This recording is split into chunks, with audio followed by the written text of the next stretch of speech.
طبعا لازم اول يوم رمضان واول يوم فطار لازم يكون البط هو وليمة السفر. البط والمحشي، بس احنا طبعا النهارده مش هنعمل محشي، احنا هنعمل بط بس. وطبعا بط بقى بطريقة جديدة بطريقة مختلفة وحتى التتبيلة كمان مختلفة. هنعمل النهارده بط بالبنجر. حاجة كده طعمها حلو وكمان شكلها حلو جدا. يلا بينا نجربها ونشوف مقاديرنا ونشوف هنعمل ايه. يلا بينا نشوف الطريقة. ونقول بسم الله. كده المية غليت، هتحطي ايه بقى؟ بسم الله الرحمن الرحيم. وهنحط القمصة. بعد ما نحط بقى كده البطة هنحط البوكيه جرنيه بتاعها اللي هو ايه بقى يا توتة؟ هنحط بصلايه مقطعه 4 ارباع. وهنحط برضو جزرايه متقطعه قطع.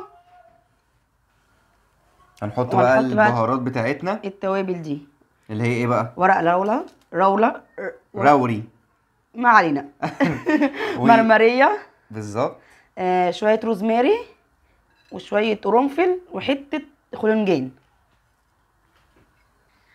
هنحط قد ايه بهارات شوربه؟ نحط معلقة صغيرة بهارات شوربة.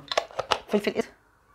هنحط قد ايه مثلا فلفل اسود؟ نص معلقه هنحط صغيره. نص معلقة فلفل اسود بس، ونغطي عليها بقى ونسيبها تتسلق. بس قبل ما نغطي، هو احنا حطينا معلقه صغيره من السبع بهارات ونص معلقه من الفلفل الاسود، ومعانا البهارات اللي هي السليمه، ورق راوري ومرمريه وايه كمان؟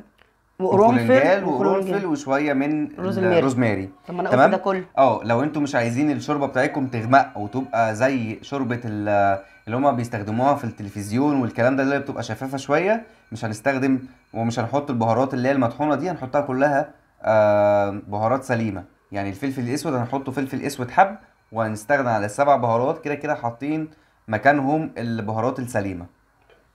هنغطيها بقى وهنسيبها لحد ما تستوي، وبعد ما تستوي هنرجع بقى ونشوف هنعمل ايه في البط. البطايه خلاص استوت وبقت مستويه. تمام. التوبنج بقى اللي هنحطه على الوش بنجر، ده بنجر مسلوق ومضروب معمول بوريه، ومعلقتين كبار من الصلصه وكوبايه من الزبادي.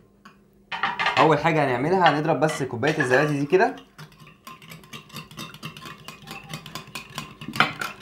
ولازم الخليط دوت يتحط على البطه وهي سخنه، يعني اول ما تطلع من الحله نروح حاطين عليها على طول.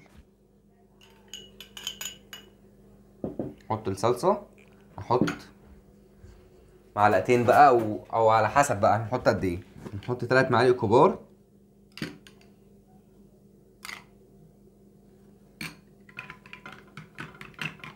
انت متاكد ان مش هتحط البرجر كله؟ لا البنجر اهو. ممكن نحط كمان تاني معلقه. البهارات بقى من كل حاجه نص معلقه صغيره ممسوحه. زعتر، معلقه صغيره من الملح، معلقه بابريكا، معلقه صغيره فلفل اسود، كمون، 7 بهارات. تمام. هبتدي بقى احط كل ده مع بعضه. بس يقع. لا لا تقلقي، لا تقلقي، لازم نبهرها كويس.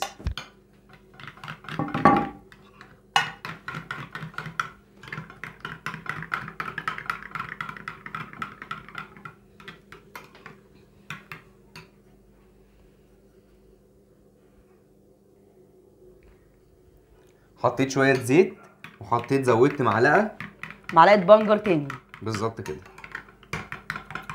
عشان تحمر شويه زياده. الملح بقى على حسب ما انتوا تزودوا. انا حاسه ان في حاجه حرقه.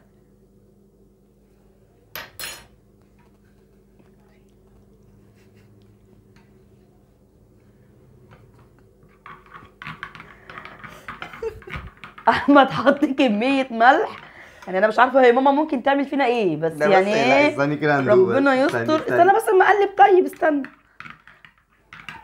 ايه هتتضرب؟ هي لذيذه لذيذه. هتتضرب. لذيذه لذيذه. هنبتدي بقى نعمل ايه؟ نبتدي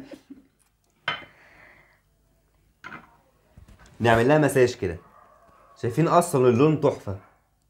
ايه رايك في لونها؟ المهم الطعم. لا بس انت دقتي الطعم، يعني انت المهم الطعم وانت اللي لا ضايقاني. في الاخر بقى، انا عايزه ادوق في الاخر. انا اهم حاجه عندي الاخر الفينش. طبعا لازم ندهنها كده وهي سخنه. يا سلام على البطايه بقى لما بتتعمل لها مساج كده، بتطلع بقى طعم. هي كانت بطايه، هي لما انا مش نزلت عارفه هي دلوقتي بقت ايه. اتسلخت. نزلت الميه اتسلخت. طب كنت دهنت على الظهر الاول وبعدين قلبت على الوش؟ ما احنا المفروض هنعمل كده، بعد كده هندهن، هنقلبها على الظهر ندهنها، بعد كده هنطلع برضو نقلبها على الوش التاني، الوش ده، وندهنها تاني. لازم تدهن كذا مرة. تمام. وهندخلها برضو الفرن بقى، هنسيبها تاني يوم، يعني هنسيبها لبكرة كده لتاني يوم. يعني هي كده هتبات بالتتبيله بتاعتها في التلاجة تتشرب لحد تاني يوم. بالظبط. بعد كده هندخلها الفرن، ولما ندخلها الفرن هنكون مولعين الشواية، هندخلها على الظهر الأول ياخد الظهر لون، بعد كده هنقلبها وهندخلها على الوش. خلاص؟ ايه رأيك يا توته؟ بعد كده هندخلها بقى مش هندخلها في حتة بقى، هنجيبها ونقدمها لكم. هندخلها في بطننا. بالظبط. ايوه صح. بس خلاص كده. دي بقى البطايه بعد ما طلعت شكلها حلو جدا جدا ولونها كمان حلو. هي لونها محمر. عايزين تحطوا في التتبيل تحطوا عسل، حطوا ده اختياري يعني، مش اجباري. بالظبط. هي لونها احمر يعني، هي باينه غامقه بس هي حمرا والله يعني. هو حاول يا احمد تبين اللون بتاعها. ايوه.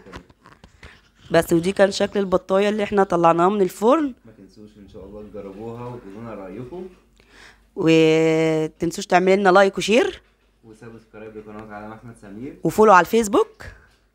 ولايك. وكل سنه وانتم طيبين. ورمضان كريم.